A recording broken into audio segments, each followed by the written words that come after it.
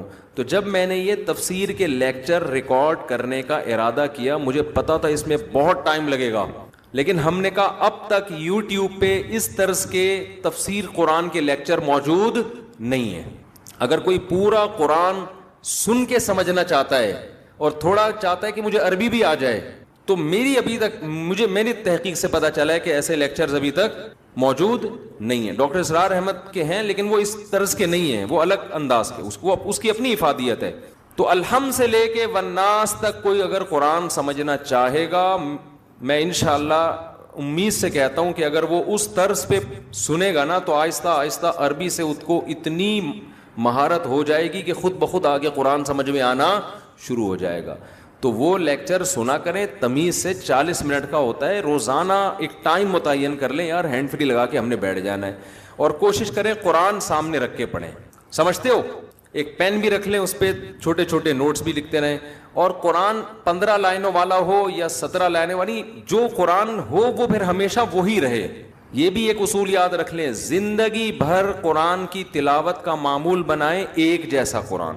اس کا بڑے فائدے ہیں, کیا ہیں یہ بات لمبی ہو جائے گی. یعنی آپ اپنے لیے گھر میں جس قرآن پہ تلاوت کریں نا, قرآن آتے ہیں زیادہ تر 15 لائنوں والے یا 16 لائنوں والے, 17 کا تو میں نے ویسے ہی کہہ دیا, 16 والے, اب ایسا نہ کوئی 17 والا تلاش کر رہا ہوں. تو میں نے چونکہ 15 لائنوں والوں سے حفظ کیا ہے, میں جہاں بھی دنیا میں جاتا ہوں 15 لائنوں والا قرآن تلاش کرتا ہوں. اس سے کیا ہوتا ہے, لاشعور میں آپ کے یہ بیٹھ جاتا ہے یہ والی آیت یہاں ہے, ٹھیک ہے نا, اس کا یہ مفہوم ہے. اگر آپ روزانہ مصحف بدلتے رہیں گے تو آپ کنفیوز رہیں گے, تو یاد کرنے میں بھی آسانی ہوتی ہے. تو ایک قرآن لے لیں 15 والا یا 16 والا. 15 والا لے لیں اس لیے کہ میں نے 15 سے یاد کی ہے, ٹھیک ہے نا, اور آج کل زیادہ وہی چل رہا ہے. اس میں تراویح کا حساب رکھنا بڑا آسان ہوتا ہے 15 لائنز والے قرآن میں. تو وہ آپ نے لے کے سامنے رکھ لیا, تھوڑا سا ہمت کر لو, کچھ انسان کے بچے بن جاؤ. اور آپ نے ایک پین رکھ لیا کان پہ, کتنا اچھا لگتا ہے نا, اور ایک قریب کی نظر کمزور ہے تو ایک ناک پہ تھوڑا سا چشمہ ٹکا لیا, اور بیگم سے کہا تصویر لے کے مجھے بتاؤ کیسا لگ رہا ہوں میں.